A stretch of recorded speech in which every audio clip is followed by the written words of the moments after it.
Bienvenue à tous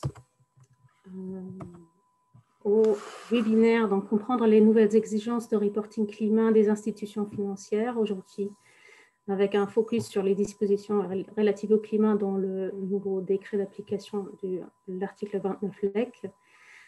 Je vais directement vous présenter un peu l'ordre du jour. Donc, nous avons aujourd'hui Charlotte Garde du DG Trésor et Aurélien Giraud du CGDD qui vont nous donner quelques propos introductifs sur justement le décret d'application et les évolutions au niveau européen.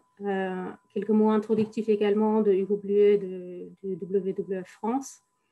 Avec Romain Hubert et moi-même Anouche Kelke, nous allons donc vous présenter ces travaux que nous avons faits ensemble avec l'ILB qui ont permis de nourrir ce débat en amont de la publication du décret.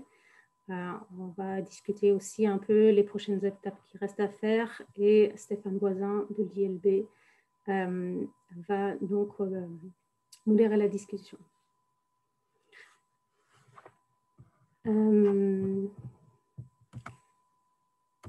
Je vois que aussi Charlotte Garde nous a rejoint. Donc, nous pouvons peut-être directement, juste quelques mots peut-être aussi en introduction. Donc, vous avez la fonction Q&R. Donc, n'hésitez pas de poser déjà pendant la présentation les questions qui vous viennent. Comme ça, on les voit, on peut déjà préparer la discussion. N'hésitez pas non plus de mettre aussi qui vous êtes, comme ça permet l'identification.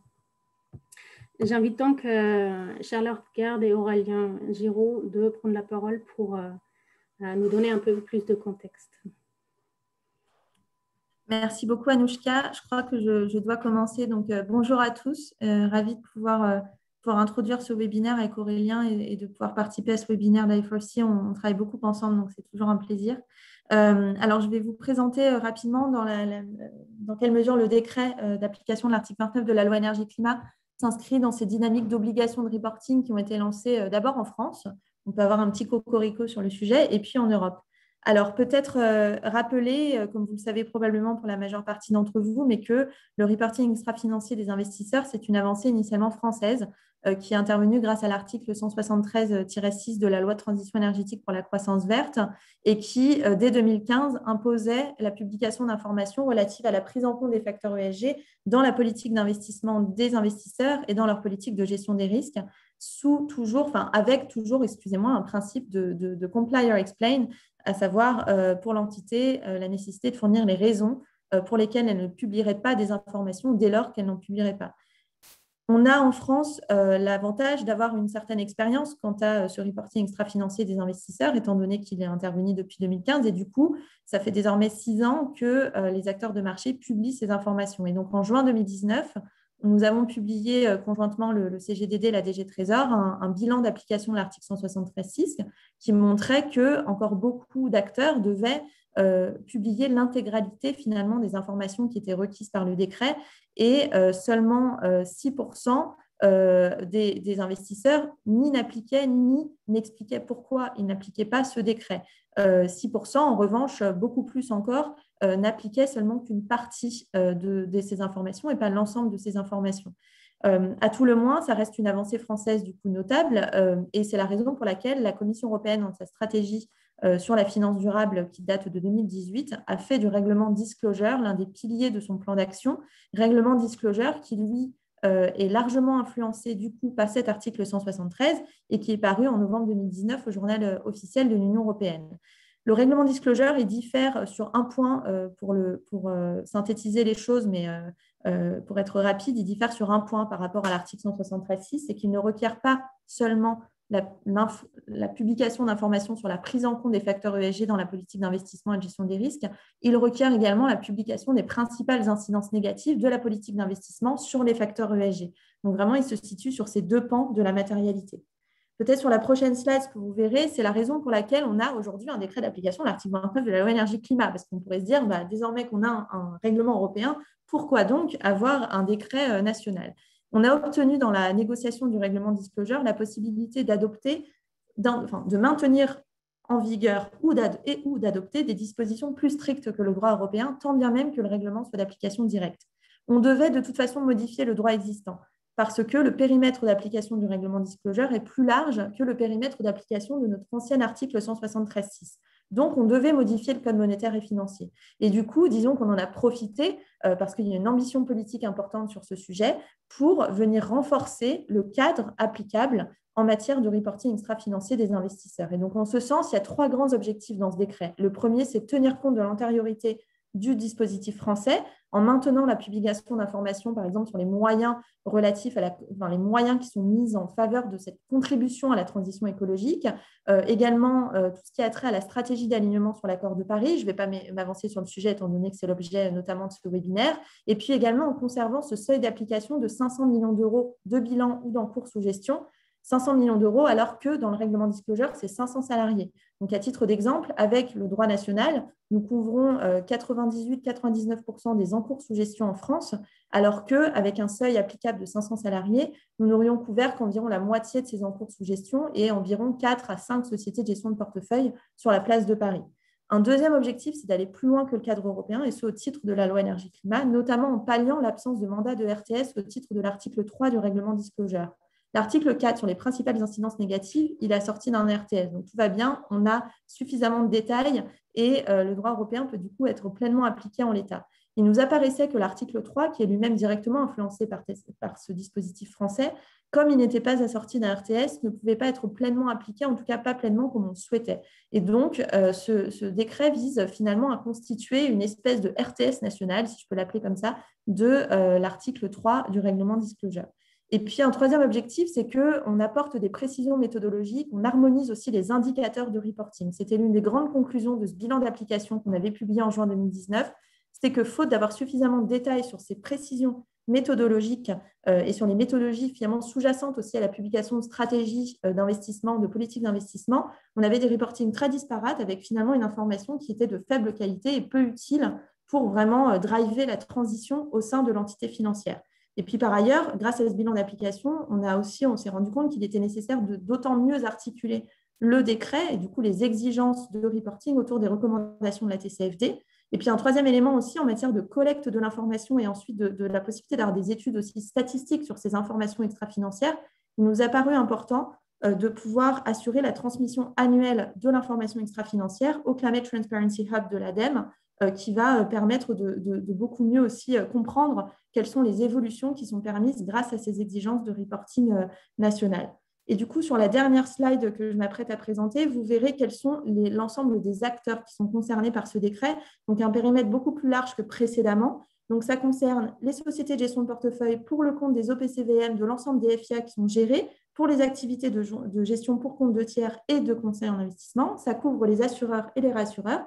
Mais ça couvre également, à l'inverse de ce que prévoyait le précédent dispositif, les établissements de crédit, les entreprises d'investissement pour leurs activités de gestion de portefeuille pour compte de tiers et conseil en investissement. Et puis, ça couvre aussi des acteurs qui sont particulièrement importants en matière d'allocation de capital. Je pense notamment à la Caisse des dépôts et des consignations, à l'IRCANTEC, à l'ERAF, aux mutuelles, aux institutions de prévoyance, etc. Donc, un champ d'application qui est extrêmement large. Je vais laisser la parole du coup à mon collègue Aurélien pour continuer sur les slides qui suivent. Merci Charlotte pour cette introduction et ces éléments de contexte. Peut-être Anouchka, si on peut passer… Alors voilà, ça c'est la slide des périmètres d'acteurs que vient d'énoncer Charlotte.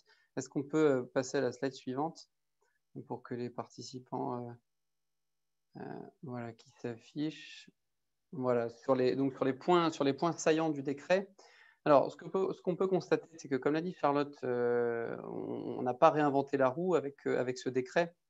On s'est quand même basé sur l'existant qui avait été, on va dire, inscrit par le fameux 173.6. Donc, on a renforcé les exigences de manière générale et puis on a ajouté de nouvelles exigences, notamment en fonction du périmètre de l'acteur et des produits concernés.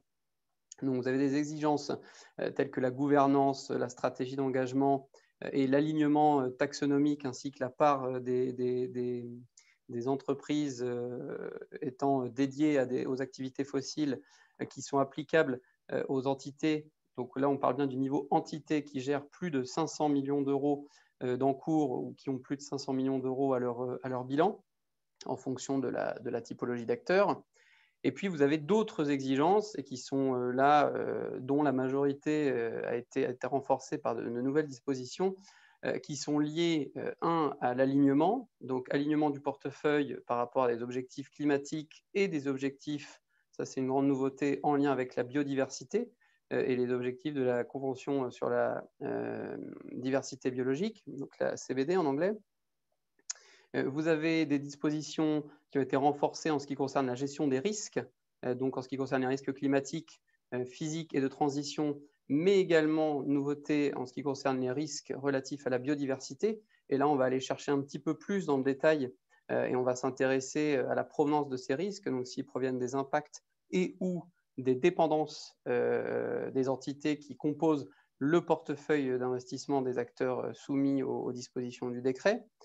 On a renforcé ce volet de gestion des risques pour faire, on va dire, prendre conscience aux acteurs et pour leur amener à se poser la question de comment cette gestion des risques ESG est intégrée au cadre conventionnel de leur gestion de risque.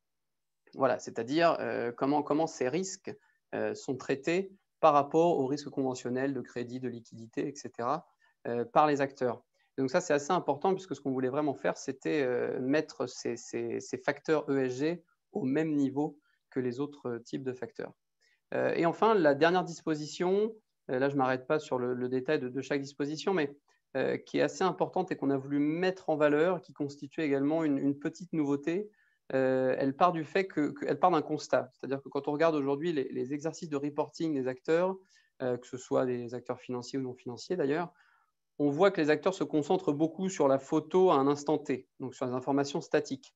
Nous, ce qui nous intéresse, c'est que, en dehors du fait qu'il y a un reporting qui reflète une situation souvent très positive de la part des acteurs, ce qu'on veut, c'est que les acteurs aussi identifient les opportunités d'amélioration qui se présentent parmi les différentes dispositions, que ce soit risque, alignement, gouvernance, moyens internes, et qu'elle publie justement des mesures d'action, des mesures correctives face à ces opportunités d'amélioration et qu'elle mette également en face un calendrier pour justement mettre en place ces mesures correctives. Donc c'est vraiment cette idée c'est pour ça qu'on appelle ça la vidéo par opposition à la photo qui nous intéresse. C'est très bien, vous faites beaucoup de choses bien, mais ce qu'on veut aussi savoir, c'est où vous avez des difficultés, qu'est-ce que vous avez prévu de mettre en place pour parer à ces difficultés et à quelle échéance. Et ça, c'est un élément qu'on voulait absolument mettre dans le décret, justement, pour avoir cette perspective d'amélioration continue. Donc évidemment, on sait que sur les sujets, notamment en lien avec la biodiversité, il y aura beaucoup de difficultés au début, mais c'est aussi un peu le jeu. Le jeu, ce n'est pas d'être dans une logique punitive, c'est dans une logique d'émergence des pratiques et même, je dirais, si on revient plus en amont, de sensibilisation et de prise de conscience de la part des acteurs, puisque aujourd'hui, il faut pas croire, c'est vrai qu'il y a des gros acteurs français qui avancent très très vite sur ces sujets, tout le monde les connaît, je ne vais pas les nommer, mais en termes de volume, on a une majorité d'acteurs qui ne se sont pas encore posé ce genre de questions en termes de risques relatifs à la biodiversité et d'alignement sur les objectifs mondiaux de la biodiversité. Donc on est vraiment dans cette logique de sensibilisation, apprentissage, émergence des pratiques et ensuite renforcement, stabilisation des pratiques.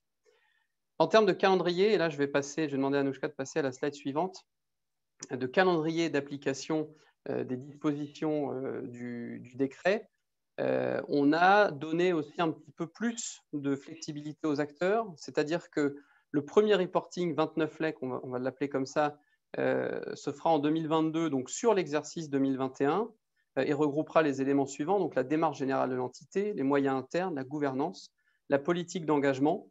Donc ça, ce sont des éléments qui étaient déjà présents dans le 173.6, donc rien de nouveau.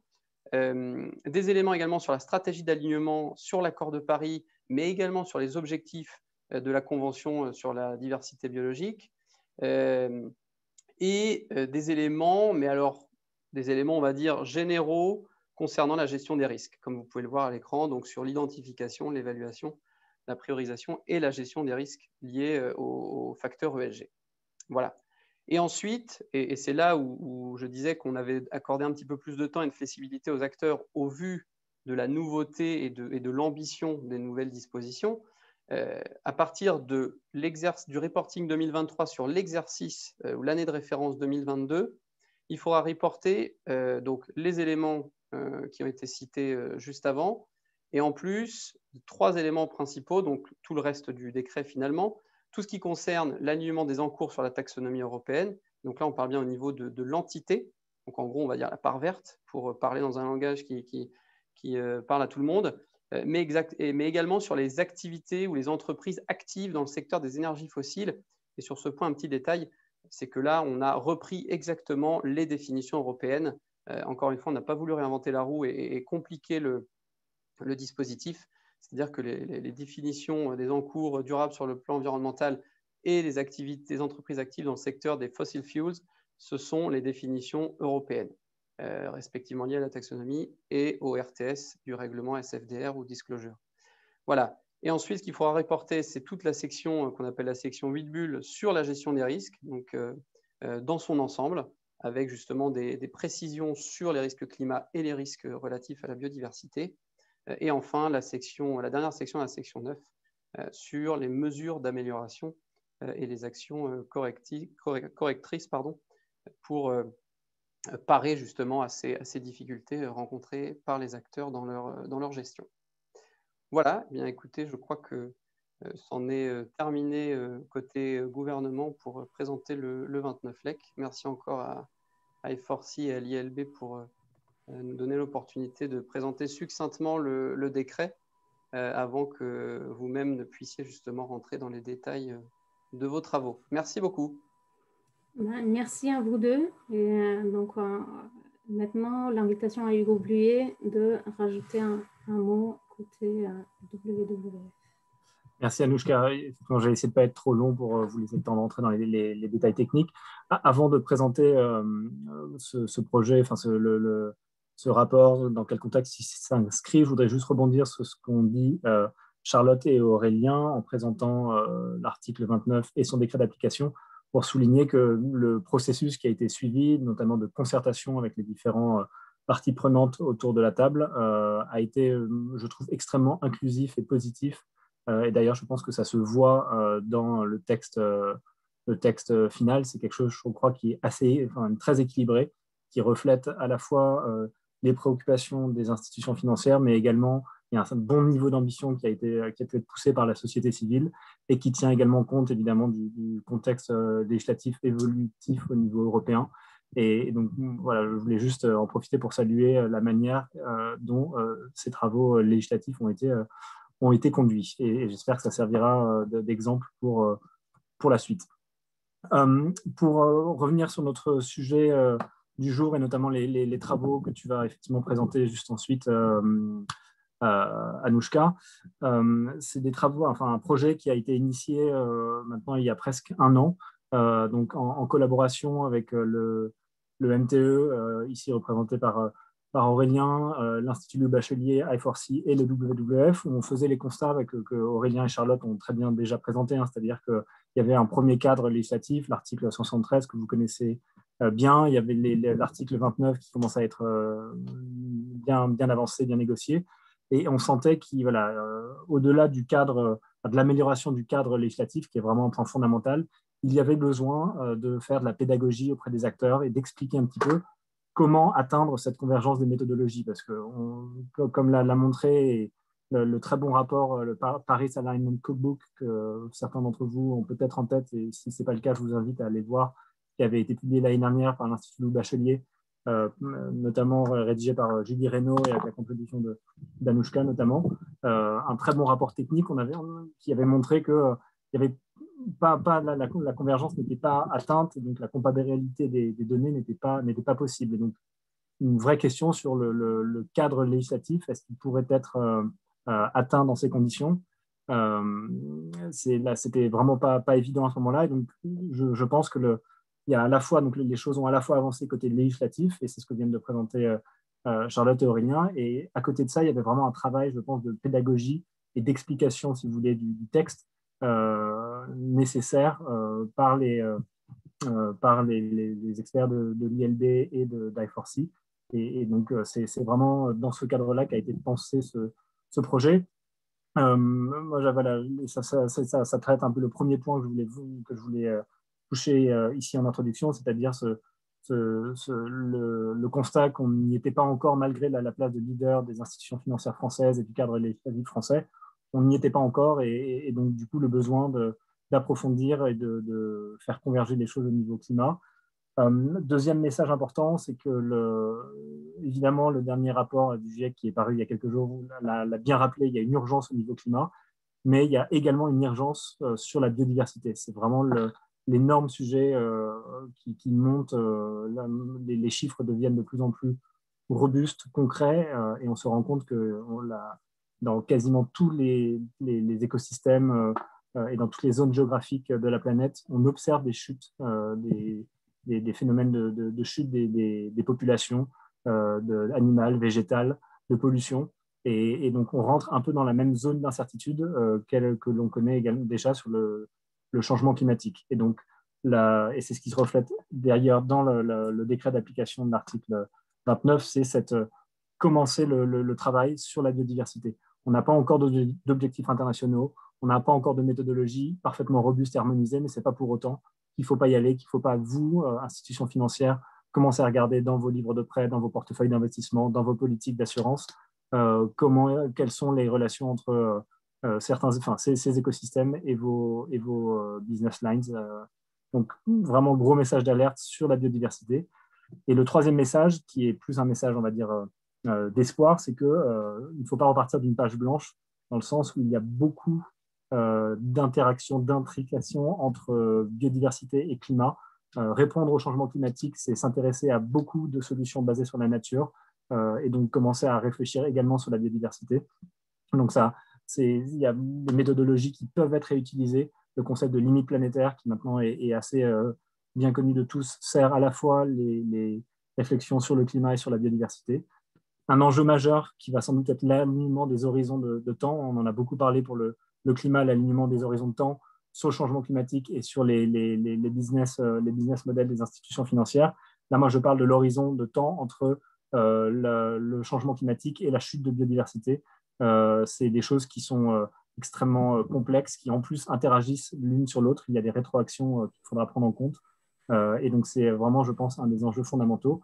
Et ça me permet de conclure sur une initiative dont vous avez sans doute entendu parler, qui vient d'être lancée notamment à l'instigation du WWF, qui est la TNFD, donc le pendant de ce qui avait été fait par Bloomberg et Carnet sur le climat, nommément la TCFD. La TNFD vise dans un pas de temps de 2 ans, c'est-à-dire d'ici fin 2023, à publier un premier framework global d'analyse et de reporting sur les impacts et les risques des institutions financières et des entreprises de l'économie réelle sur la biodiversité. Donc, cette convergence que moi j'appelle de mes voeux se met notamment en marche à travers ce projet de la TNFD. Anouchka, je te rends le micro. Merci encore une fois pour l'opportunité de présenter ces travaux. Merci beaucoup à Hugo, notamment aussi justement pour souligner l'importance de la biodiversité. Et juste parce que nous, on travaille sur le climat, ça ne veut pas dire que ce n'est pas important la biodiversité. Donc, c'est vraiment très important aussi justement cette vision de on peut les avancées qu'on fait déjà sur le côté climat, ils peuvent aussi au moins partiellement, pas toujours, mais au moins partiellement servir aussi pour la biodiversité.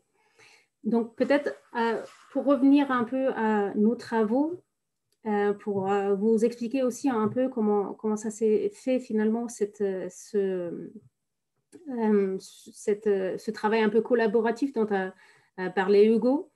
Donc, IKTE et l'ILB ont été invités donc, de mener un certain nombre de réflexions ensemble afin justement de nourrir les travaux autour du décret. Donc, nous, on s'est fortement appuyé sur un certain nombre de travaux, le Alignment Cookbook qui a déjà été mentionné, mais aussi d'autres travaux que nous avons menés sur le risque climatique physique, et nous sommes en train de faire exactement le parallèle sur le risque de transition qui sera publié dans le cadre du projet Finance Climat.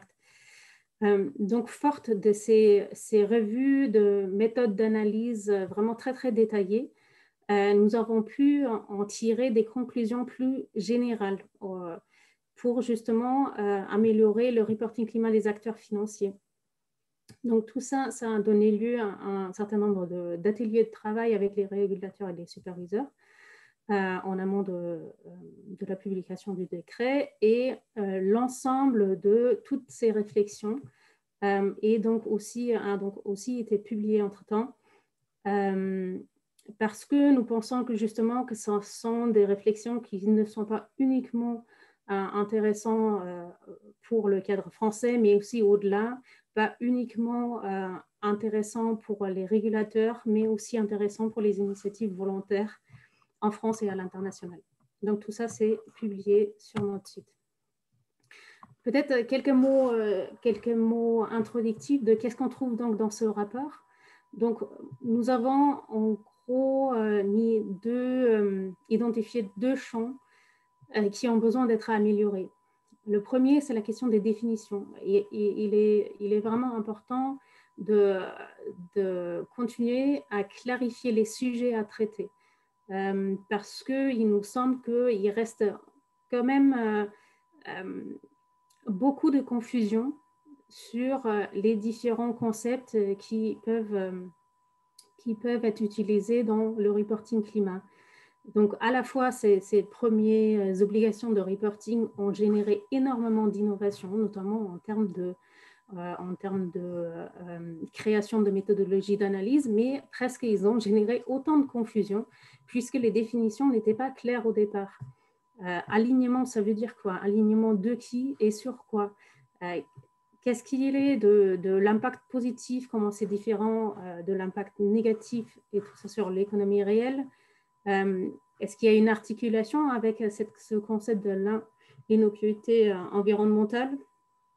Et comment les concepts de l'analyse de risque doivent être différents qu'une analyse d'alignement? Est-ce qu'on parle uniquement de risque pour l'institution financière ou risque pour le climat? Donc, il y a plein de questions qu'on peut se poser et qui sont pas, on voit dans la manière qu'ils ont traité dans les documents de reporting qu'il n'y a pas une clarté. Le deuxième point qui nous paraissait très important de clarifier, c'est comment donc une fois qu'on a bien clarifié les concepts, comment on peut les traiter. Et tout ça parce que justement nos travaux sur les méthodologies ont montré que les méthodologies ont fait certes une progression impressionnante dans un délai très court, mais il y a un clair besoin que cette progression elle continue et qu'on se met vraiment dans une logique d'amélioration continue, notamment sur trois aspects. Le premier aspect, c'est la transparence. En réalité, les méthodologies, ils regardent des choses de manière très, très différente. Et à ce point qu'on peut dire alors qu'ils peuvent, par exemple, tous s'appeler une méthodologie d'analyse d'alignement, mais en réalité, ils regardent des choses assez différentes. Ils ont des périmètres différents, ils ont des granularités différentes, ils ont des choix méthodologiques qui font que ça change pas que le résultat, mais aussi un peu le sens de l'analyse. Donc tout ça n'est pas très bien visible pour ni l'utilisateur de la méthodologie forcément, ni certainement celui à qui s'adresse le reporting. Donc il y a un vrai besoin de transparence. Il y a aussi un besoin d'amélioration de la pertinence parce qu'il reste plein de défis à relever et ces défis ils vont être relevés avec le temps parce qu'on va améliorer l'accès aux données, on va améliorer peut-être la pertinence des scénarios sous-jacents. Donc il y a plein de choses qui peuvent être améliorées et qui vont par la suite améliorer aussi la pertinence des résultats qu'on crée avec ces méthodes d'analyse. Et après, il y a un troisième champ, c'est la question de l'opérationnalisation. C'est une fois qu'on a les résultats, qu'est-ce qu'on en fait? Dans quelle mesure ils sont utiles pour la prise de décision, pour la décision pour le développement de stratégies Donc là aussi, il y a clairement des progrès à faire. Donc, on se dit qu'il y a plein de champs qui nécessitent une amélioration continue. Donc, il est trop tôt pour standardiser les méthodologies. Parce que si on standardise trop tôt, on va juste graver dans le marbre un niveau d'analyse qui est tout simplement pas satisfaisant. Et c'est pour ça qu'on s'est dit pourquoi même améliorer le niveau du reporting et la compréhension, la compréhension des reporting. On peut passer par une approche de critères minimum, à la fois pour augmenter la transparence et à la fois aussi pour créer une sorte de seuil de qualité minimum. Et je vais laisser la parole à mon collègue Romain qui va vous amener encore en plus dans les détails. Merci beaucoup Anouchka et bonjour à tous et à toutes. Donc en effet, le décret 29 LEC, il a introduit un certain nombre d'exigences qui visent à renforcer la démarche des acteurs financiers pour tenir compte des enjeux climat dans leurs décisions et pour augmenter la qualité et la cohérence de l'info qui est restituée sur cette démarche à travers le reporting. Donc, en premier lieu, le décret effectivement reconnaît que pour intégrer correctement les enjeux climat dans leurs décisions, les acteurs financiers doivent d'abord vraiment comprendre en fait et mesurer les enjeux climat dans leur portefeuille. Et ça passe par une analyse approfondie de leur exposition au risque climat et de l'alignement de leur portefeuille sur les objectifs de l'accord de Paris. Donc, comme le disait Anouchka, ces méthodes d'analyse, elles sont en progression continue, elles ne peuvent pas être complètement standardisées. Donc, à la place, le décret il introduit un certain nombre de demandes pour cranter la qualité des choix d'analyse effectués par les acteurs financiers. Donc, ce que vous voyez sur le slide, déjà, c'est que le décret introduit une demande de transparence sur les choix techniques clés qui peuvent conditionner vraiment la robustesse de l'analyse. Par exemple, le décret demande à l'acteur financier de justifier le périmètre des risques qui sont regardés en détail. Si on prend le cas des risques climatiques physiques, l'analyse pourrait en fait porter sur beaucoup d'aspects. Par exemple, l'acteur financier pourrait regarder en quoi les entreprises agroalimentaires françaises dans lesquelles ils investissent sont exposées à un risque d'inondation. Il pourrait aussi regarder en quoi les entreprises pétrochimiques texanes dans lesquelles il investit sont exposées à un risque d'ouragan. Donc, c'est vraiment important d'expliquer le type de portefeuille et de conditions climatiques qui sont effectivement analysées, et c'est ce qui est demandé dans le décret. Mais au-delà de ça, le décret demande aussi d'expliquer comment l'acteur financier a conclu que c'était vraiment les portefeuilles et les conditions climatiques les plus importants à regarder. Donc, on peut expliquer par exemple en quoi on a fait l'effort d'explorer en amont la vulnérabilité de tous les portefeuilles importants à la gamme de conditions climatiques plus large. Parce que sans ça, la démarche d'analyse, elle est potentiellement très partielle et on n'aurait pas moyen de le vérifier. Et au total, le décret demande une explication des choix techniques sur beaucoup d'aspects clés de l'analyse. Et l'intérêt de tout ça, il est double. Déjà, en fait, ça limite la possibilité de faire un reporting de conformité, où on publierait une information opaque sans avoir derrière une vraie appropriation de la démarche par les équipes en interne. Typiquement, là, pour fournir toutes les informations qui sont demandées, les directions ESG, elles vont avoir besoin de s'entourer des autres directions pertinentes en interne. Cette info, elle est importante aussi à donner aux épargnants, et en particulier à leurs représentants qui seront mieux à même de décrypter cette information plutôt technique. Dans un deuxième temps, le décret est aussi parfois prescriptif sur certains choix d'analyse. Par exemple, il va demander aux acteurs financiers de mettre en œuvre une analyse prospective de leurs enjeux climat, notamment fondée sur des scénarios, et il va apporter des précisions sur la façon de faire. Par exemple, on demande d'utiliser pas un, mais plusieurs scénarios pour analyser l'exposition au risque de transition. Ça, c'est vraiment important parce que le risque de transition, il vient de l'incapacité à prévoir comment l'économie va se restructurer de façon à émettre zéro émission nette de gaz à effet de serre. Et une entreprise peut très bien être gagnante dans un scénario de transition, mais perdante dans l'autre, en fait. Donc, on demande aux acteurs financiers d'explorer la résilience de leur portefeuille dans différents scénarios, mais pas juste un seul. Ces analyses-là, elles sont déjà faisables. Donc, l'obligation du décret vise à généraliser l'utilisation de ces bonnes pratiques. C'est vraiment une façon, en fait, d'augmenter la pertinence des analyses avec ce qu'il est déjà possible de faire. Une deuxième façon d'augmenter la pertinence des analyses, c'est d'inviter les acteurs financiers à expliquer leurs réactions face aux limites de leur analyse actuelle. Donc, par exemple, sur les risques climatiques physiques, c'est vraiment très important d'avoir des infos spécifiques sur les entités dans lesquelles on investit. Deux entreprises d'un même secteur, elles peuvent être impactées très différemment par des inondations. Ça dépendra par exemple de l'exposition géographique de leur site de production, de leurs fournisseurs clés, de leur marché, des chaînes de logistique qu'on emprunte. Ça peut aussi dépendre de la capacité à répercuter ces coûts sur d'autres acteurs quand les impacts se matérialisent. Voilà, entre autres facteurs. Seulement, à ce stade, c'est vraiment très compliqué d'obtenir toutes ces informations granulaires sur les différentes entités financées. Alors, le décret, il demande à la place d'expliquer comment on envisage l'inclusion de ces informations spécifiques. L'idée étant vraiment d'inviter les acteurs financiers et leurs parties prenantes à repousser en continu les limites de leur analyse. Et on peut passer à la slide suivante. Donc, le décret ne se limite pas à inviter les acteurs financiers à monter en compétence sur la compréhension et sur la mesure des enjeux climat dans leur portefeuille. Il leur demande aussi de prendre des décisions de gestion en conséquence, en parallèle des efforts qu'ils peuvent mener pour améliorer les analyses. Donc, par exemple, le décret demande des explications sur l'intégration des analyses de risque climat dans les processus classiques de gestion des risques. Il demande aussi d'expliquer le rôle des indicateurs d'alignement des portefeuilles sur une trajectoire bas carbone dans la stratégie d'investissement. Le décret demande aussi d'expliquer plus largement comment l'acteur financier est en capacité de mettre en œuvre une stratégie à partir de ces infos.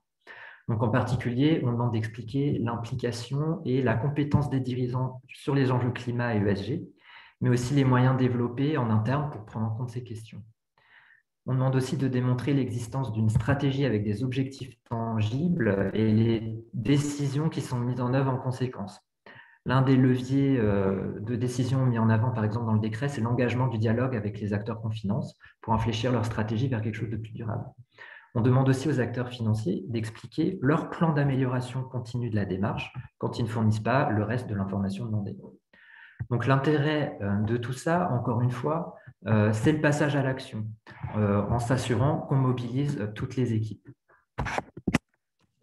Un point important à retenir, c'est que la volonté de peaufiner les méthodes d'analyse, elle ne doit pas se faire au détriment de l'objectif de passer à l'action au plus vite. Par exemple, sur les risques, on met beaucoup l'emphase sur le besoin de quantifier en euros les pertes encourues si un risque climatique se matérialise. C'est une métrique qui est très pratique pour comparer les risques climat avec d'autres risques financiers sur un même portefeuille ou entre portefeuilles. Mais nos travaux de recherche, sur le risque physique en particulier, ont montré qu'il y avait une difficulté persistante à faire cette estimation des pertes en euros. Donc, il pourrait être utile d'explorer la possibilité pour les investisseurs de prendre des décisions sur la base d'autres types d'infos. Par exemple, dans le cas des banques, certaines institutions ont déjà décidé de se concentrer sur des systèmes de classification des risques pour prendre des décisions. Mais on peut passer à la slide suivante. Merci.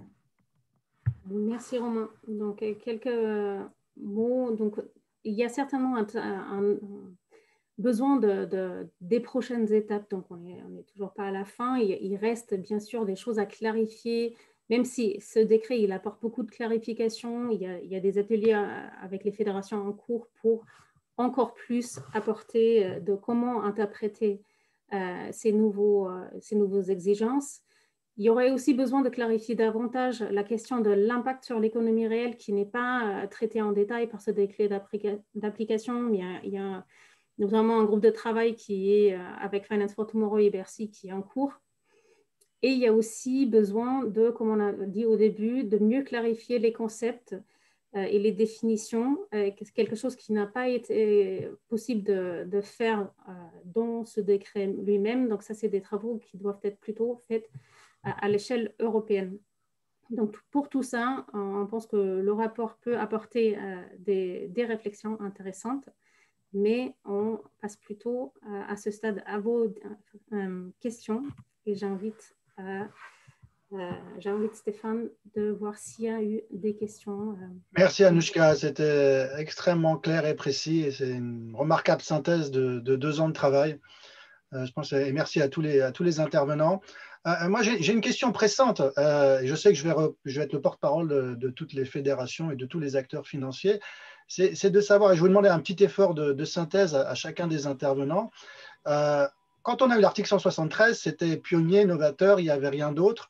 Et donc, on était très progressiste. Depuis, évidemment, l'écosystème réglementaire sur la question du climat, du reporting climat des investisseurs a beaucoup évolué au niveau européen, au niveau mondial. Alors, parfois, c'est normatif, mais quelle est la part aujourd'hui? Et je pense que c'est des questions que se posent, enfin, je le vois, que se posent beaucoup d'acteurs. Quelle est à la marge, en gros, le côté mieux-disant de l'article 29 par rapport à cet état de la réglementation? Est-ce qu'on est rattrapé, en fait, par le reporting normatif, par exemple demandé par la TCFD ou qui va être mis en place à la COP26, ou est-ce que ça reste toujours progressiste et pionnier, et sur quelle base? Voilà. Je ne sais pas qui veut commencer, Charlotte ou Aurélien? Oui, bah je vais répondre parce que je crois que Charlotte a dû nous quitter pour une autre urgence. Alors oui, moi donc de manière très succincte, je pense que ça reste un dispositif progressiste et j'ai deux exemples très précis. La disposition en lien avec alors là, je ne suis pas sur le climat, hein, je laisserai peut-être les experts, enfin I4C et Hugo répondre, mais en tout cas, en ce qui concerne le décret sur les risques biodiversité et sur l'intégration de la gestion des risques dans le cadre de gestion des risques ESG dans le cadre conventionnel de gestion des risques et les dispositions relatives à l'amélioration, au plan d'amélioration continue en termes réglementaires, tant sur le plan européen avec le règlement SFDR et même sur le plan international. Il y a quelques semaines, il y a eu une news sur ce que voulait faire la Nouvelle-Zélande en termes de réglementation des acteurs financiers. Ils vont plus loin sur certaines choses, mais sur les exigences thématiques comme celle-ci, biodiversité, gestion des risques et plan d'amélioration, le décret français est, je dirais, nettement en avance. Alors, on ne l'est pas sur tout, hein, bien sûr. Merci Aurélien. Anouchka ou Hugo ou Romain, vous voulez rajouter quelque chose? Je peux dire peut-être un mot. Je pense que l'avance va certainement se montrer un peu dans le détail des informations qui sont demandées, et parce qu'on a compris que c'est important d'avoir ce niveau de détail.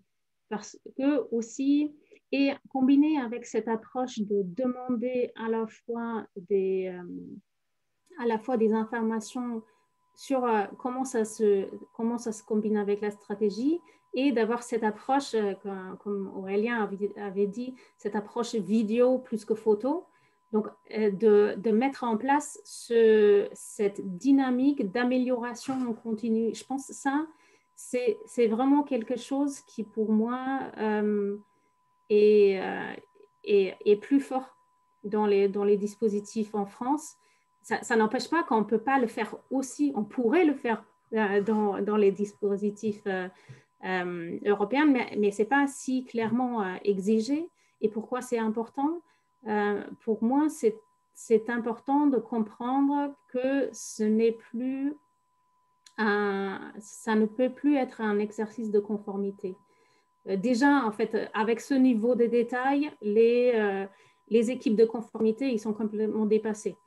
Mais c'est aussi une volonté de faire en sorte à ce que ces sujets arrivent vraiment dans la stratégie, dans la prise de décision. Et c'est ça où on veut arriver. Et je pense que c'est là où le décret en France met le curseur dans la bonne direction. Merci Anouchka. Je vais passer à la question qui a été posée par Pierre.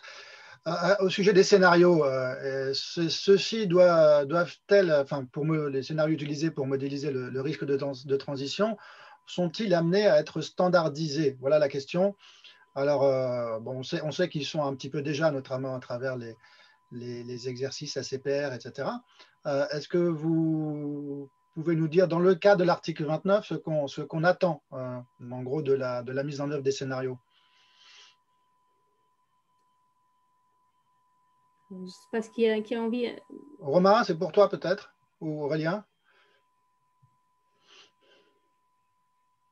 Je ne sais pas, Romain, si tu veux Peut-être sur ce qui est attendu dans le décret 29 LEC, je peux laisser le gouvernement répondre.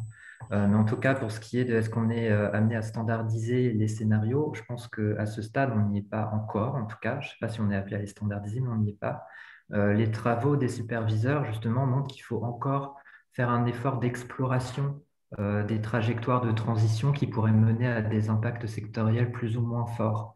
C'est cette exploration-là en fait, qui mène à dégager les scénarios de transition derrière qui correspondent.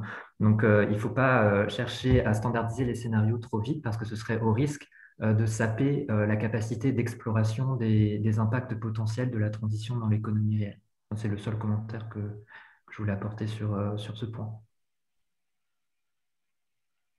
Oui, et puis je m'inscris dans ce que vient de dire Romain, c'est-à-dire qu'au niveau gouvernement, il faut déjà voir comment va se passer. C'est un petit peu ce qui a été fait pour l'article 173. Hein. Il y a un bilan d'application qui a été fait 3 ans après l'entrée en application du 173.6 et voir où ça pêche et où c'est plutôt stabilisé, et où les données et le reporting est robuste avant de penser à une quelconque standardisation ou évolution du dispositif réglementaire, donc du décret.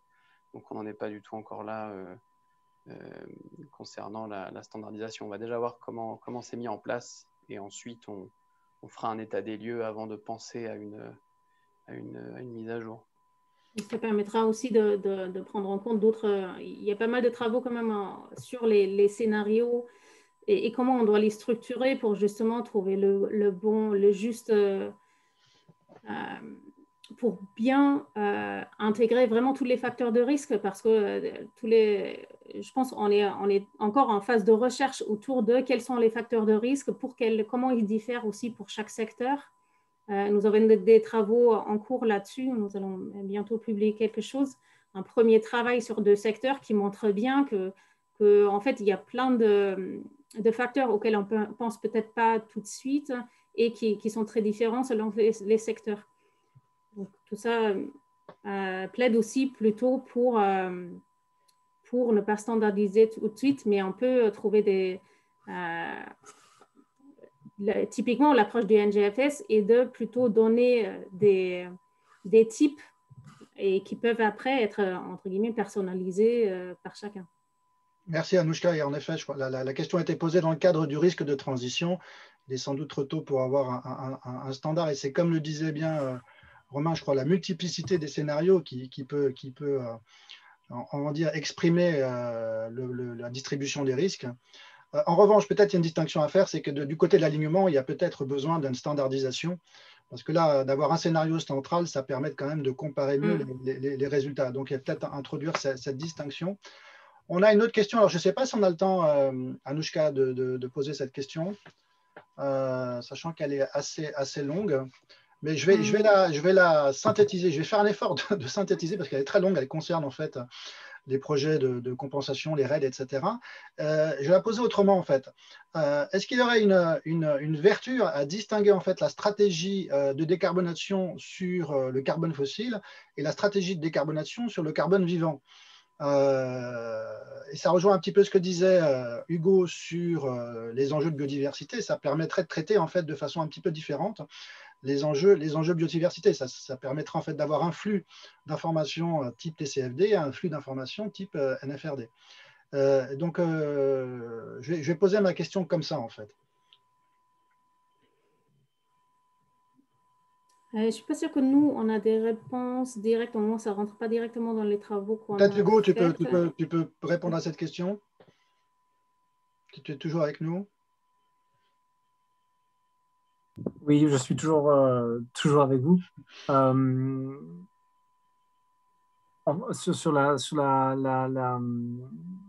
distinction entre les 2 types de décarbonation, je sais que c'est quelque chose qui est discuté en ce moment dans le cadre des travaux sur la Asset Owner Alliance et qu'il y a des papiers assez intéressants qui devraient sortir là-dessus, je crois, à la rentrée.